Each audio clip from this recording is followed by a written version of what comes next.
we get this extreme close-up of the art, even the opening sequences from a photographer's point of view, it's some very interesting camera angles in this piece. Um, this film presents a lot of complex emotional performances and really beautifully artistic shots.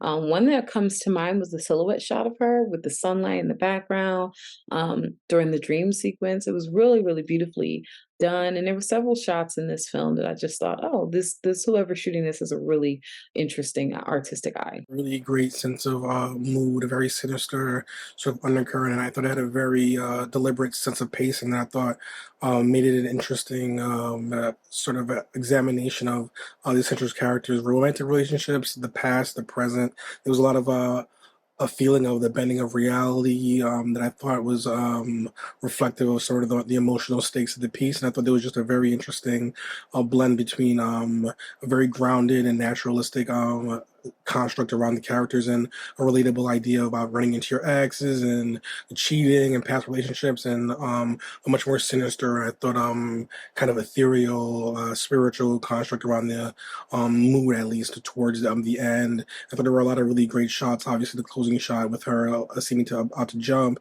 A lot of the opening scenes I thought worked well as well. When he ran into her for the first time, there was a moment where he was taking a picture of her and she was still posing for him.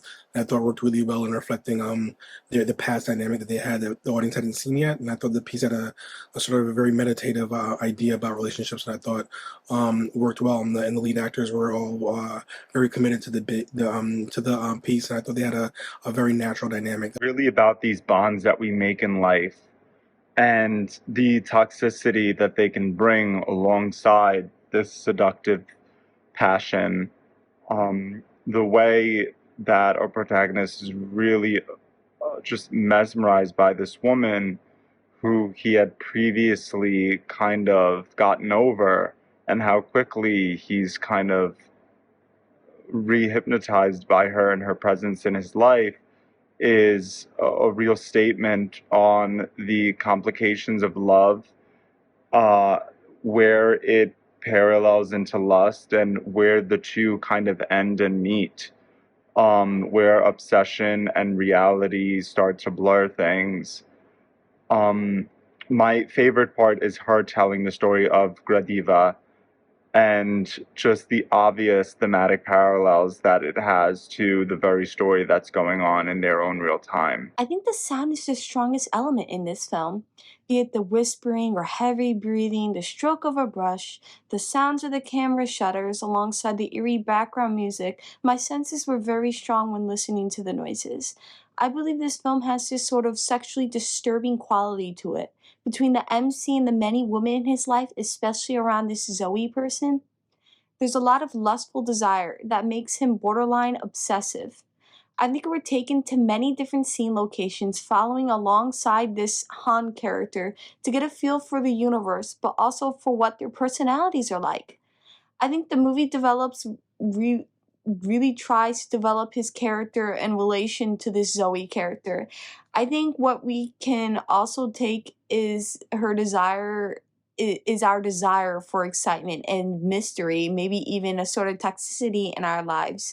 We can see that this Han person is very lonely and bored character with no appeal, opposite of what this Zoe character is. Hence why he's so attracted to her, because she's thrilling in his everyday average life. She has a hold on him that is too powerful to overcome and break. I definitely think there's a deeper meaning behind how the MC thinks and what he sees. All of it might not even have been real, which could have been playing on our psyche. And there was a lot of good use of color grading to make things seem dreamy, seductive, and eerie, and it all worked well. I think it's pretty common to, you know, come across someone that's had such an impact on you in such a way in a different part of your life to then, have a chance to reflect on the relationship and see